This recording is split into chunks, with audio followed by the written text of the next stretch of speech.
Hey, so I am stuck in Portland right now, even though I'm supposed to be at uni because of visa issues. So with this extra time where I'm not employed, or in the country I want to be in, or studying at uni, I should be doing something. So I thought I'd do a behind the scenes video on electric intervals.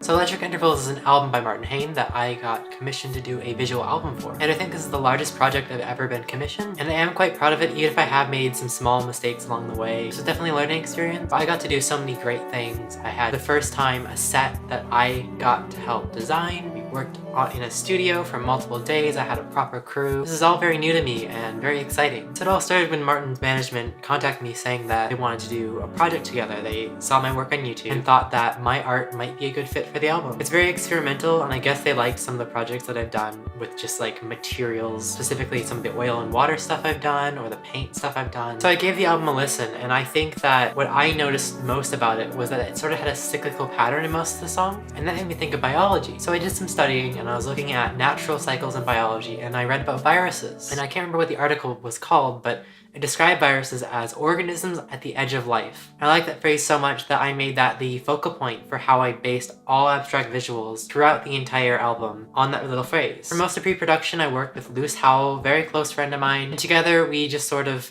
bounced ideas off each other and came up with a concept that was vaguely about this virus entering a cell and how to explore that set in multiple different ways. I really like the aesthetic of the movie A Fantastic Voyage. It's this really old, cheesy, terrible movie about a bunch of scientists shrinking down to go inside a submarine in a body and like kill cancer or something. But the visual aesthetic of it is amazing because they actually built a set designed to look like an artistic representation of the inside of a human body. And a lot of that imagery I used as referencing for when I talked to the set designer. I talked to Ruby Ha, who's really talented, and asked her to come up with some concept art based on some of the ideas that I had. And here's some of the stuff that she came up with. Originally, I was hoping to have been able to get a larger studio, and so over time there were compromises made, but the main gist of it was this organic looking room. A lot of the set came together around the time when I worked with Ruby and tried to figure out exactly what we could do within this room. I made the pitch and Martyn's management loved it, so we went on to the next step and looked for people to work with us. Sadly, my producer Luce was unable to actually continue on with the project, so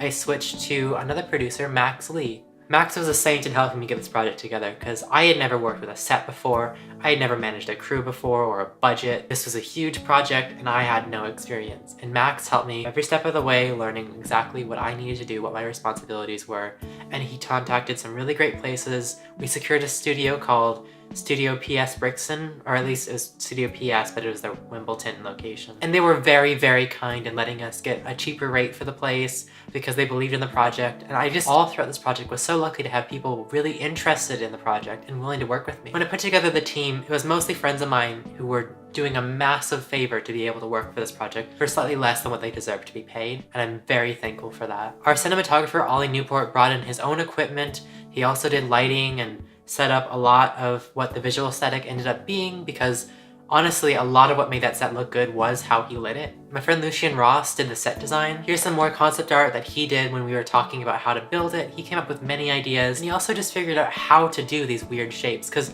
most sets, they're built with like wood and drywall, and this whole room that we were trying to build was completely different and required a much more artistic view on how to build a set.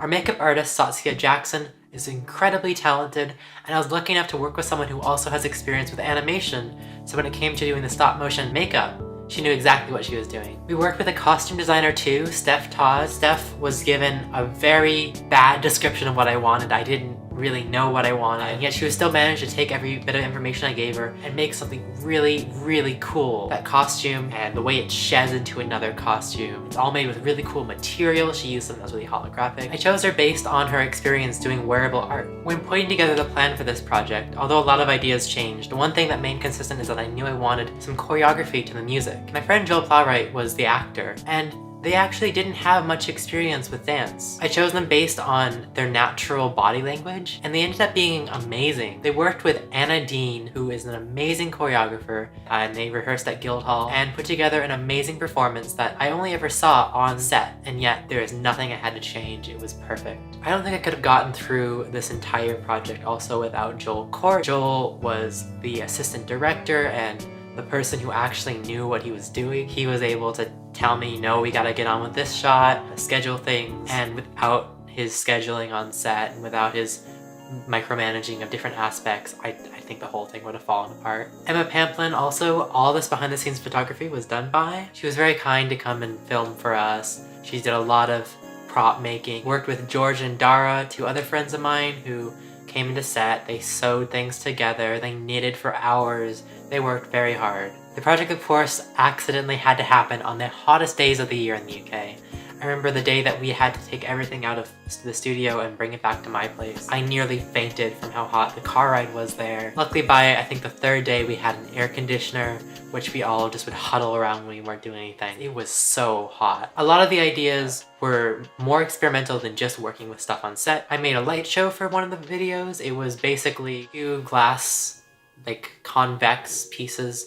They were meant to be clock glass. I put some mineral oil, some water, some dye for the oil, dye for the water. Put it on an overhead projector and just filmed that. Then I did some experimentation with petri dishes. I had some ferrofluid and some glow sticks. I put the glow stick liquid into the ferrofluid and it put these really weird patterns I could control with a magnet. Ferrofluid is basically this like black oil that reacts to magnetic activity. A lot of these practical effects I do are actually inspired by the YouTube channel Shanks FX, so I really recommend checking them out if you're really into practical effects and the weird things you can do with liquids.